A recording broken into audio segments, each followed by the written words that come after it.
حضرت سیدنا صدیق اکبر رضی اللہ تعالی عنہ ایک مرتبہ یہودیوں کے مدرسے میں تشریف لے گئے۔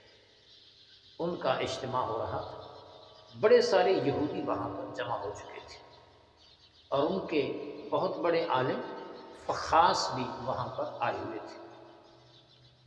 حضرت سیدنا صدیق اکبر نے دین کا پیغام پہنچانا چاہا، فرمایا فخاص تو خوف خدا کیوں نہیں رکھتا؟ کلمہ پڑھ کے ہلکا بگوش اسلام کیوں نہیں بنتا؟ نبی کریم علیہ السلام پر ایمان کیوں نہیں لاتا؟ حالانکہ حضور کی آمد سے پہلے تم ان کے تذکرے کیا کرتے تھے۔ تم نماز کیوں نہیں پڑھتے، زکوٰۃ کیوں نہیں دیتے، روزہ کیوں نہیں رکھتے، شرعی احکام پہ عمل کیوں نہیں کرتے؟ فخاص کہنے لگا نعوذ باللہ، نقل کفر نباشت، کہ ہم وہ دین کیسے قبول کریں جس میں زکوٰۃ کا حکم دیا گیا اور زکوٰۃ وہ لے جو فقیر ہو؟ تو کیا نعوذ باللہ خدا فقیر ہے، ہم امیر ہیں اور اللہ ہم سے مانگ رہا ہے؟ صدیق اکبر کی غیرت دینی جاگی، تھپڑ اس کے چہرے پہ رسید کیا۔ فخاص ناراض ہوا، شکایت لے کر بارگاہ رسالت مآب صلی اللہ علیہ وسلم میں حاضر ہوا۔ کہنے لگا حضور صدیق اکبر ہمارے ہاں آئے تھے، گفتگو ہونے لگی اور خواہ مجھے تھپڑ رسید کی۔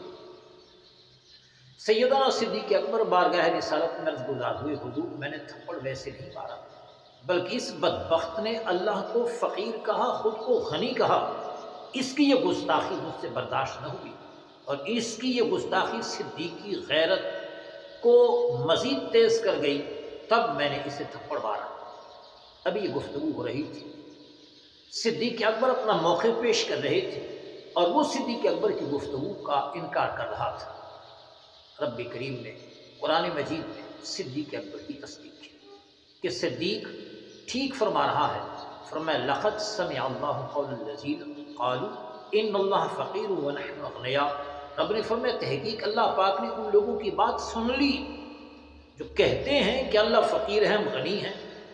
آپ خود اندازہ لگائیں، وہ صدیق کی جس کی صداقت کی تصدیق خود رب فرما رہا ہے، اس سے بڑا اعزاز بندے کو اور کیا چاہیے، اور اس سے بڑا اعزاز بندے کو کیا مل سکتا ہے؟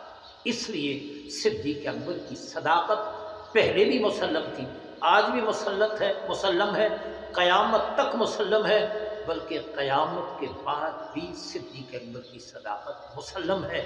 اور جو کل مخالفت کرتے تھے یا آج مخالفت کرتے ہیں، ان کے کل بھی منہ کالے تھے، ان کے آج بھی منہ کالے ہیں۔